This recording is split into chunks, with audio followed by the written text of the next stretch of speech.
न गरीब माँ बाप के बेटे जेलों में सड़ रहे थे, उनकी याद आई। अगर चिंता की तो हमने की है भाइयों। और इसलिए मैं कहने आया हूं भाइयों, अभी ये पालघर जिला अपना पालने में झूल रहा है।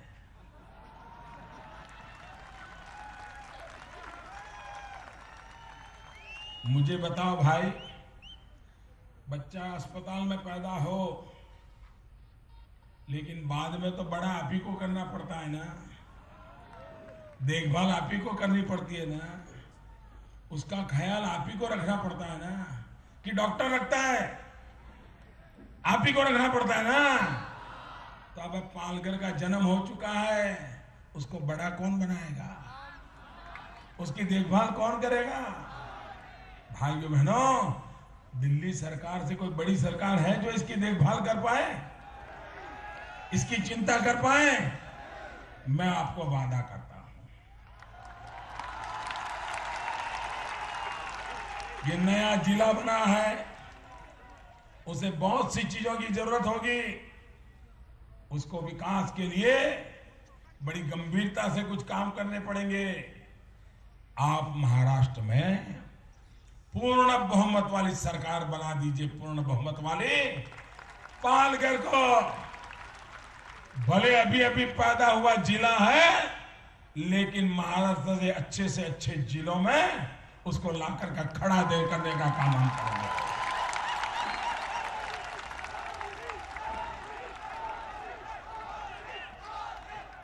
ये पालघर जिला ऐसा है जहां सागरी लोग भी हैं, नागरी लोग भी हैं और डांगरी लोग भी हैं। मेरे आदिवासियों का कल्याण, भाइयों बहनों, ये कांग्रेस की सरकार देश आजाद हुआ तब से बनी है कि नहीं बनी है? पहले प्रधानमंत्री नेहरू बने थे कि नहीं बने थे? इंदिरा गांधी ने राज किया कि नहीं किया? राजीव गांधी ने राज किया कि नहीं किया? पर्दे के पीछे सोनिया बेन ने राज किया कि नहीं किया? सबने किया ना। मुझे बताइए, ये हमारा आदिवासी समाज पहले था कि नहीं था? जरा जोर से बताइए, आदिवासी समाज पहले था कि नहीं था? देश आजादी की लड़ाई लड़ रहा, तब बिरसा मुंडा के नेतृत्व में आदिवासियों ने आजादी का जंग लड़ा था कि नहीं लड़ा था? प्रभु रामचंद्र जी की मदद आदिवासियों ने की कि नहीं की? छत्रपति शिवाजी महाराज की लड़ाई में आदिवासियों ने हिस्सा लिया कि नहीं लिया? इतने सालों से आदिवासी है, लेकिन कभी कांग्रेस की सरकार को आदिवासियों की याद आई थी क्या? भाइयों बहनों, 50 साल तक कांग्रेस ने कभी आदिवासियों के लिए अलग मंत्रालय नहीं बनाया, अलग बजट नहीं तय किया, अलग मंत्री नहीं बनाया। ये अटल बिहारी वाजपेयी जी की पहली सरकार बनी।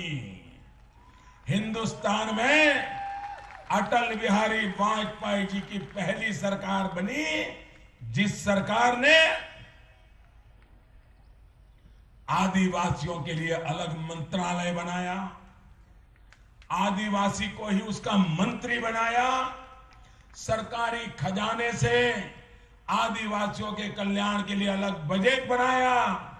और भाइयों बहनों, इस बार भी बजट में हमने वन बंधु कल्याण योजना के तहत निश्चित समय सीमा में आदिवासियों के कल्याण की एक बहुत बड़ी योजना बनाई है, जिसका लाभ यहां के मेरे आदिवासी भाइयों को मिलने वाला है। भाइयों बहनों, नगरों में भी, हम मुंबई के निकट है, कितना विकास हो सकता है। यहां के लोगों को अगर अच्छे से रेल का नेटवर्क मिल जाए तो यहाँ के नौजवान को रोजगार के लिए कहां पर भी पहुंचना है तो आराम से पहुंच करके रात को घर आ सकता है कि नहीं आ सकता है। भाइयों बहनों, हमारा एक सपना है, 8 साल के बाद भारत की आजादी के 75 वर्ष होने वाले हैं। देश के महापुरुषों ने आजादी के लिए अपना जीवन दे दिया, फांसी के तख्त पर लटक गए, जवानी जेलों में काटी, कितने कितने कष्ट झेले। उन महापुरुषों ने हमें आजादी किसके लिए दिलवाई थी? ये आजादी अमीरों के लिए नहीं है, ये आजादी धन्ना सेठों के लिए नहीं है, ये आजादी बड़े बाबुओं के लिए नहीं है, ये आजादी गरीब लोगों के लिए है, गरीब लोगों के लिए, उनका कल्याण करने के लिए है। और इसलिए भाइयों बहनों, हमने सपना संजोया है कि 2022 में जब भारत की आजादी के 75 साल होंगे तब हिंदुस्तान में एक भी परिवार ऐसा न हो जिसके पास रहने के लिए अपना खुद का घर न हो, ऐसा एक भी परिवार न हो। आजादी के बाद गरीब परिवार को रहने के लिए घर मिलना कि नहीं मिलना चाहिए? जरा जोर से बताइए, घर मिलना चाहिए कि नहीं मिलना चाहिए? गरीब से गरीब व्यक्ति को भी अपना घर होना चाहिए कि नहीं होना चाहिए? भाइयों बहनों, और घर कहने के लिए सिर्फ 4 दीवारें नहीं, मेरा सपना है ऐसा घर हो जिस घर में बिजली हो, पानी हो, शौचालय हो, नजदीक में बच्चों को पढ़ने के लिए स्कूल हो, बुजुर्ग अगर बीमार हो जाए तो पास में अस्पताल हो, ऐसा घर उसको मिलना चाहिए। और इस काम पर मैं, भाइयों बहनों, अब तो जगह नहीं है, आप वहीं बिठाइए ना। अब मैदानी छोटा पड़ गया, क्या करेंगे? हाँ, अब जो आए वहीं बिठाइए आप पीछे। हाँ, यहां जगह ही नहीं, कहां भेजोगे आप? इधर भी भाई पीछे ही रोक लीजिए, जगह ही नहीं बची है। भाइयों बहनों, मैं 13 साल तक गुजरात में मुख्यमंत्री रहा, लेकिन गुजरात में कभी सुबह 9 बजे पब्लिक मीटिंग करने की हिम्मत मैंने नहीं की।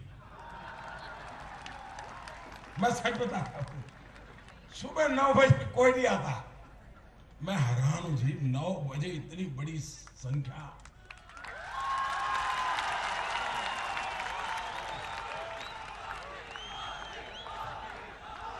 भाइयों बहनों, ये पॉलिटिकल पंडितों को समझ आएगा कि पालघर में क्या होने वाला है।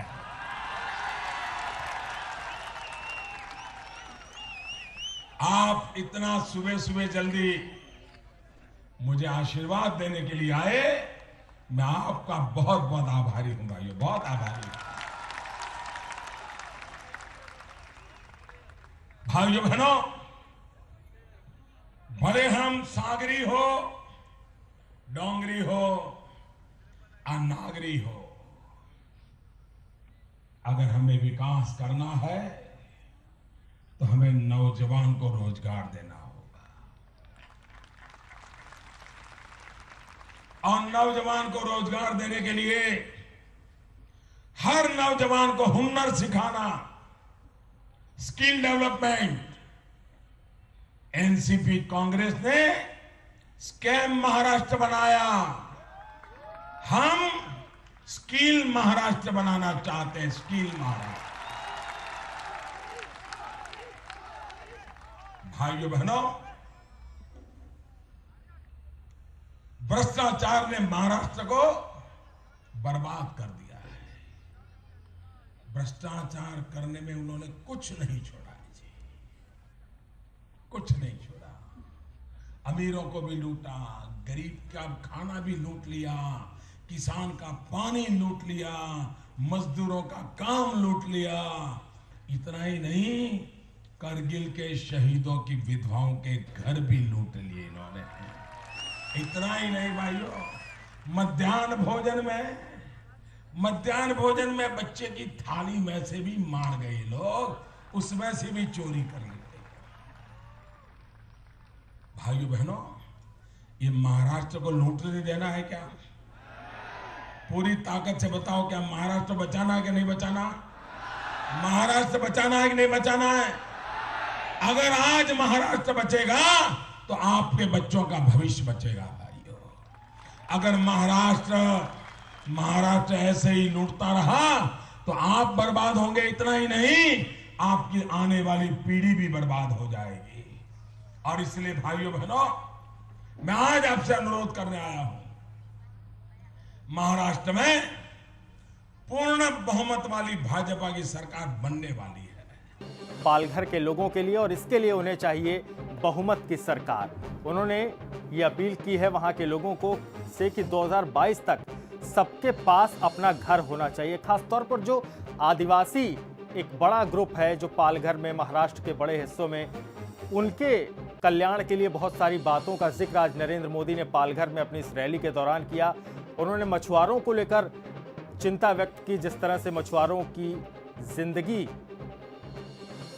पर असर पड़ रहा है भ्रष्टाचार का। उन्होंने ये भी कहा कि स्किल महाराष्ट्र वो बनाना चाहते हैं, स्कैम्ड महाराष्ट्र वो नहीं बनाना चाहते, जैसा कि अब तक की सरकारों ने महाराष्ट्र में किया है। नरेंद्र मोदी काफ़ी कॉन्फिडेंट दिखाई दिए अपनी रैली के दौरान, हर बार की तरह जो उनका पेटेंट स्टाइल है। हर बात को जोड़ने से पहले नरेंद्र मोदी गुजरात का जिक्र ज़रूर करते हैं, और इस बार भी उन्होंने गुजरात के मछुआरों और महाराष्ट्र के मछुआरों के बीच का एक रिश्ता बताने की कोशिश की, और ये जताने की कोशिश की कि दोनों का दर्द एक सा है और वो गुजरात में पैदा हुए हैं, इसलिए वो बेहतर तरीके से महाराष्ट्र के लोगों के दर्द को समझते हैं। एक खास रिश्ता है जिसका जिक्र यहाँ पर नरेंद्र मोदी ने किया। नरेंद्र मोदी लगातार एक घर की बात भी उन्होंने की। उन्होंने कहा कि 75 साल होने को आज़ादी के, और अब तक देश के हर व्यक्ति के पास अपना घर नहीं है, और यही उनकी सोच है, यही उनका मिशन है कि 2022 तक कम से कम सबके पास सर छुपाने के लिए एक छत होनी बहुत जरूरी है।